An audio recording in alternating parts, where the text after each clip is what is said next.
Trill Talk. Tim Russ and Sisko plays amateur psychologist.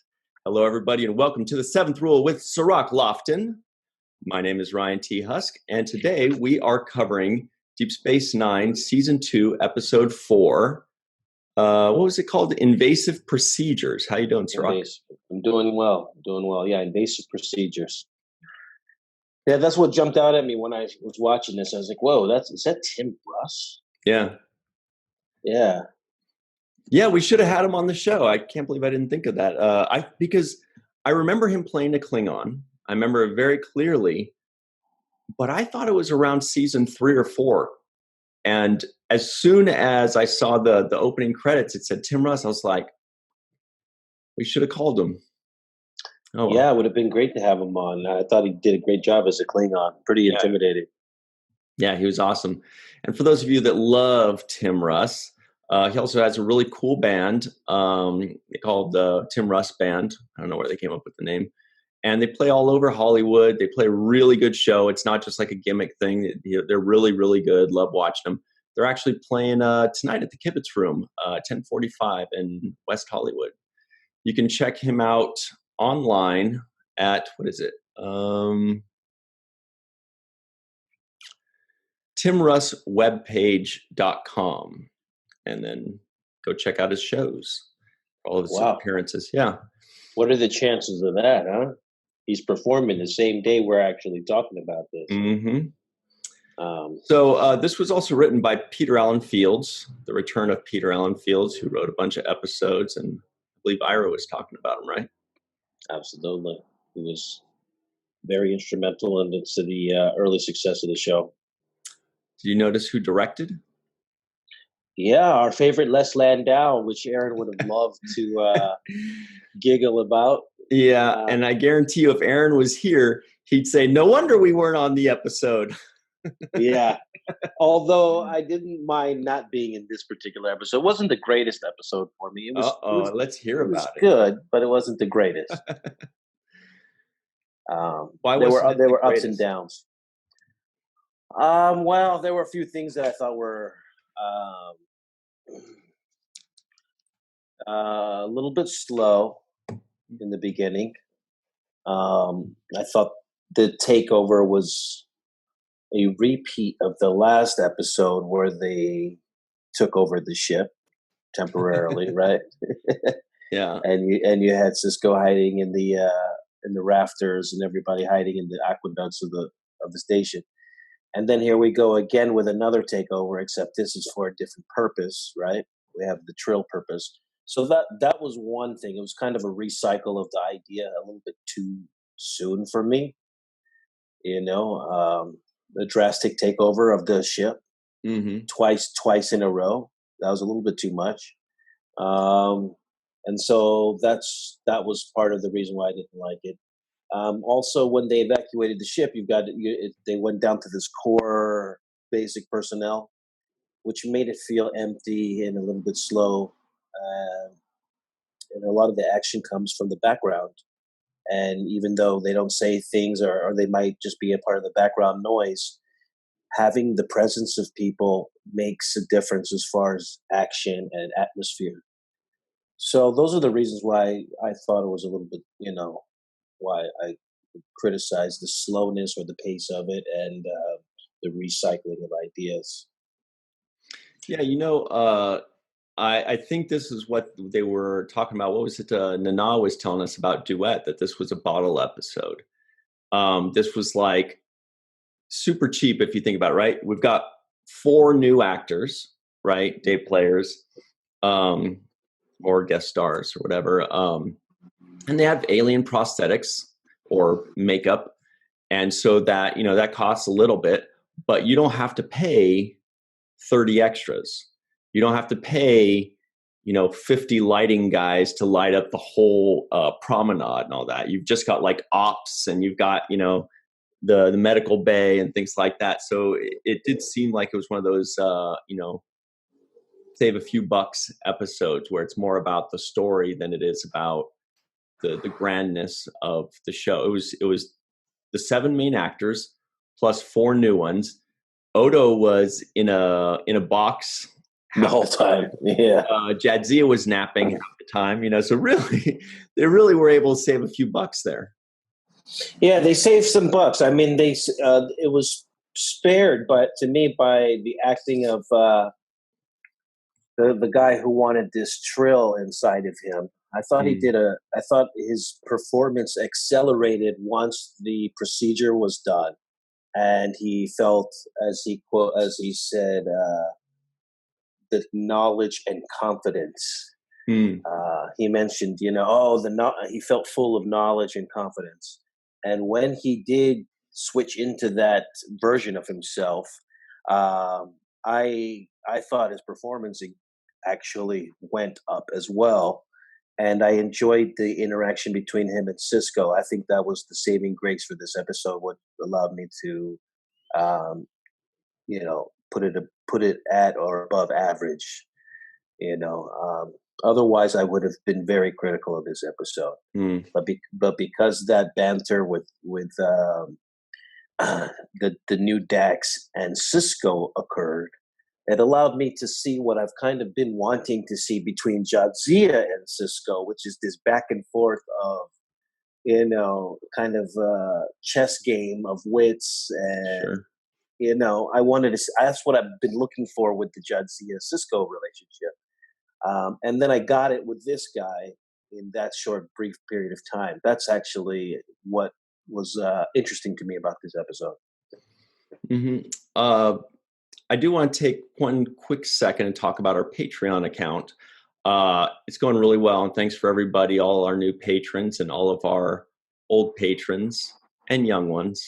So please check us out at patreon.com/the7th rule, or just do a search for the 7th rule.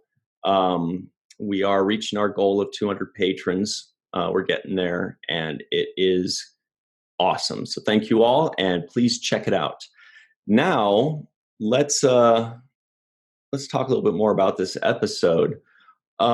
One thing I did think about, and of course we're just going to nitpick it to death because that's what we do. I like the episode, honestly. So far, there are only 1 or 2 episodes I didn't really like in the first season, but now upon rewatching these, I do like them. I like almost all of them because I realize how much skill the writers had, even on the episodes that aren't as memorable, but we're still going to nitpick it to death. And one of the things was that when they go to a skeleton crew on this giant space station, and just 2 episodes ago, we had the Cardassians are trying to take over the station through the Bajorans, and before that, the Cardassians are trying to take over, and all this.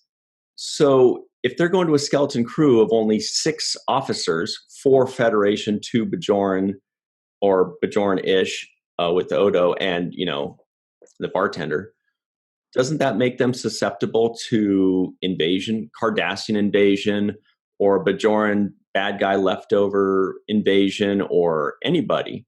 So you would think that the Federation would have like a fleet of ships or something, just kind of staying out there while they're doing their repairs or whatever they're doing. I don't know. I just thought that was weird. Like, are they really just leaving this thing completely wide open? The whole station just got taken over last week, and now they're leaving it completely naked. Yeah, and to add to that, what stood out to me is how nobody was armed. It's like there's literally a war. Not ready. Yeah, there's a war going down. on. Yeah, we're in the middle of a war, right? You had to evacuate because of this threat.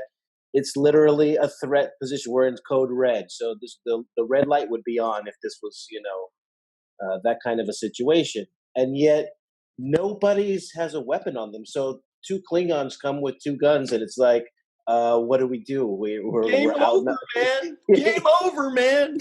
Yeah, so it was just that, to me, just in itself was like, and they were prepared to meet Odo for some reason. They knew the state of his condition and what to do to neutralize it. Very, very happenstance to just happen to know that in advance. Yeah, we're going to run into this changeling, and we're going to need to isolate him into this stasis. I just don't think it's, those, some of those things weren't believable. Not to mention, like we were discussing, it comes on the back of the Cardassian invasion Sure. of the ship, and here we are again. Uh, okay, guys with guns are going to run up on the ship, so we've established that maybe we should defend ourselves somehow, or be prepared to defend ourselves. That would be my biggest nitpick of all. But this guy who played what was the name? Darren Dax. Uh, Let's see. I wrote it down. His name was, it was like Vered. Verdict. Verad. Verad. Verad. Yeah, Verad. Um, so I was watching it, and my sister told me she highlighted the fact that he had played Lex Luthor's father on Smallville. Really? The same actor, yeah. Just a little trivia out there, but I thought he did a great job at playing this Verad character. Um, and there were some things that were brought up, because we always talk about these themes and these larger concepts that are being embedded into the episodes and what they're about. And one of the things that I heard him say, which was interesting to me, was he didn't want to be condemned to a life of mediocrity. Hmm. He said, I deserve more. And about a And billion people upon watching it said, "Tell me about it." yeah, yeah, we were all saying that as Yeah, we're or like, watching it, no right? shit, dude. It's like, will a Trill help us out? Will a Trill save us from a life of mediocrity? Um, at least that's what he thought, right? Yeah. So I just thought that was interesting, and I thought maybe that was one of the themes of it, was uh, this escape from a life of mediocrity. This thing, this desire that we have to feel special or to be greater than, and we all have Mm. this kind of desire to try to stand out in some type of way, whether it's in work or it's in sports, or whatever it is that we do in life. We try to not be considered in the crop of mediocrity. Hmm. The other thing that I thought was interesting was that this episode felt like the movie John Q with Denzel Washington, where he kind of hijacks the hospitals, like, I need you to do the surgery for my kid or something. Damn, I And didn't see that. yeah, it was kind of like a hijack of to do this surgery, right? I need you to do this. I'm going to hijack the station for this purpose. Um, so it was. I like Tim Russ's performance. I'm always spared by the really good acting. I like Tim Russ' performance as a Klingon. I thought he was really intimidating, and I like the way he played that character. Yeah, Tim was, I still haven't seen him in a role where I haven't been surprised. I remember the first time I was pleasantly surprised by him was on the set of a show, on a film called Fifth Passenger that I co-produced, directed and written by Scott Baker, of course. Tim Russ was in it, Armin Shimmerman, Manu Intiraymi, Marina Sirtis. But I remember watching Tim, and he added like this accent, like an African accent a little bit to his role. And I was like surprised. I was like, damn, you're really good. And of course, you shouldn't be surprised, but it's like if you've only seen him play kind of an emotionless Vulcan for 7 years, you can kind of forget there's an actual actor behind that. And then when we see him popping up as a Klingon and totally nailing it, it just reaffirms that. Yeah. Yeah, it reaffirms that. I mean, one of the things about playing that Vulcan was actually it limited his abilities to show the range that he has. Right? Totally. He was really stuck in that serious range and that Vulcan mentality, which in itself is an art form to be able to pull off. But Actually, didn't you play Vulcan once? I did play a Vulcan once, but I was On half human, half Vulcan Of on Gods and of Men. Gods and Men. Yeah. Yeah, I was half human though, so I did have that. I Hmm. was playing it a little bit differently. I would have played it more Vulcan had I had a full out. But that was one thing that I enjoyed, was his performance. I actually thought of a character called Shonuff from the movie The Last Dragon, which was a karate movie. Show enough. Show enough. Yeah. Yeah. Who's the master? Show enough. And then now we're all going to invoke Aaron and be like, oh, and his cousin Faux Schnitzel, right? Yeah, Faux. Exactly. No, but when I was looking at it, I didn't read what you saw, which was the opening credits with Tim Russ's name in it. And I actually just went into it without knowing that I was going to see Tim. So when I first saw the character, I was looking at it like, I know this guy, right? So I started to go through this whole Rolodex of like, who is this actor? And so Shonuff came to mind, which was the Last Dragon. This is the guy who played this character. A guy named Leon came to mind, who's a famous black actor who's done The Temptations and the Five Heartbeats and those kinds of movies. Really good actor. And then you're like, wait a minute, that's the guy from Spaceballs that ain't found shit. That's who it is. No, I finally put it together. I finally said, no, wait a minute, that's Tim Russ. I looked into the eyes, and there's, it just came to me.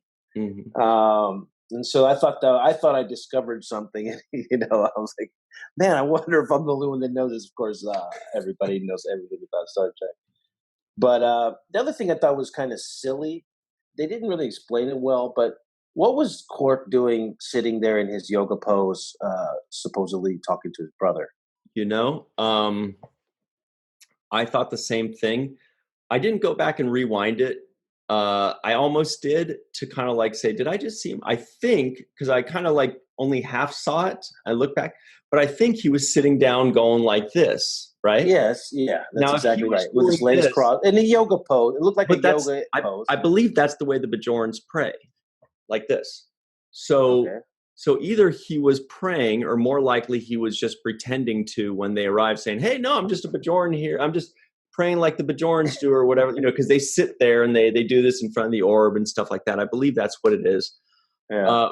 And I kind of wanted to go back and be like, did they explain that? And I just missed it, but I don't think they did. And everybody listening in, if you guys have an answer for us, definitely give it to us in the comments. But I'm pretty sure he was just either pretending to pray or suddenly became religious to the prophets for one episode.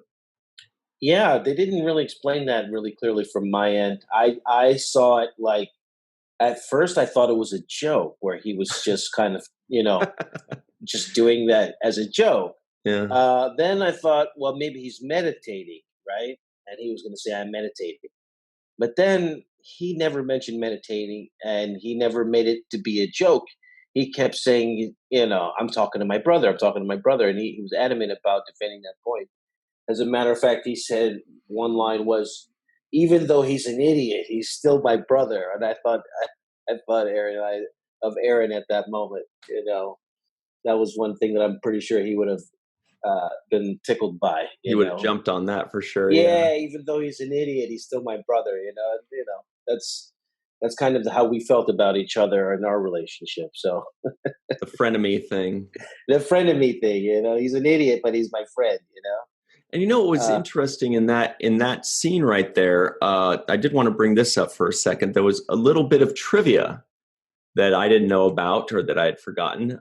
He says, Chief, do you have any brothers? And he says, yeah, 2 of them. And he said goodbye to him when he left his Starfleet. And I was like, I don't remember O'Brien in his, 10, 11 seasons of Star Trek ever mentioning his brothers again. So if you were going to go to the listeners, if you guys know any other time he mentioned his brothers, because I don't think he did, but let us know. Little piece of nerd trivia for us. Also, the aliens that came out on that ship, there was the 2 Klingons, obviously. There was a Trill. The lady, I thought, was an Efrosian. Efrosian is, it's an alien that you see every once in a while, most notably in The Gambit Part 1 and 2, which is like season 7 of Next Generation. One of my favorites. I don't think a lot of people like it as much as I do, but that's one of my favorites. But it turns out it wasn't an Efrosian. I looked it up because I was like, I bet that's an Efrosian. And I was completely wrong. I had to look that up too. It was, she's a Terran, native of Kefka 4. Never heard of it, but that forehead stuff looked exactly like about 7 other aliens I've seen on Star Trek. Yeah, that's came from the forehead department.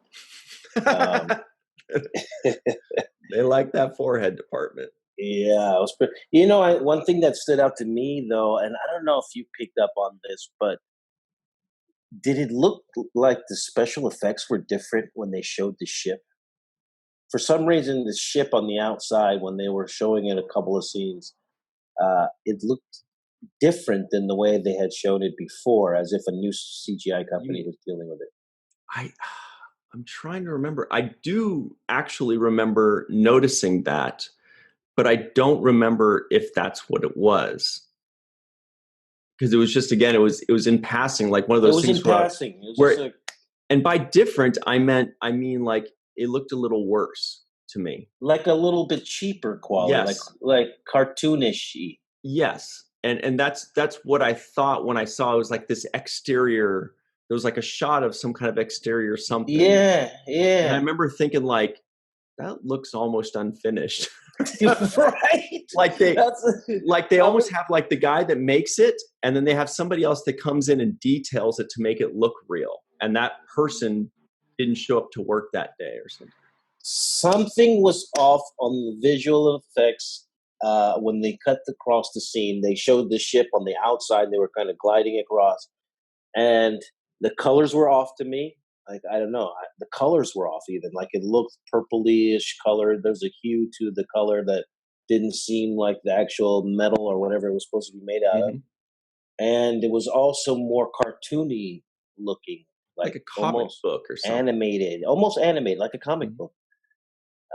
Yeah, like a comic book. I thought the same thing, and it was another one of those things in passing where I was like, huh. Yeah, and I didn't stop it and rewind it and say, hey, what is this? But in the back of my head, I was saying, this must be a different shot. Like, maybe they use a different company for this one. That's all I was thinking. Like, this isn't the same company that did all the other exterior shots. Or maybe it was like us, and they were close to Thanksgiving, and they're like, dude, we got a short week, dude. We got to knock this out. Maybe they're just knocking it out, man. Just finish it up, man. Just send it in like it is.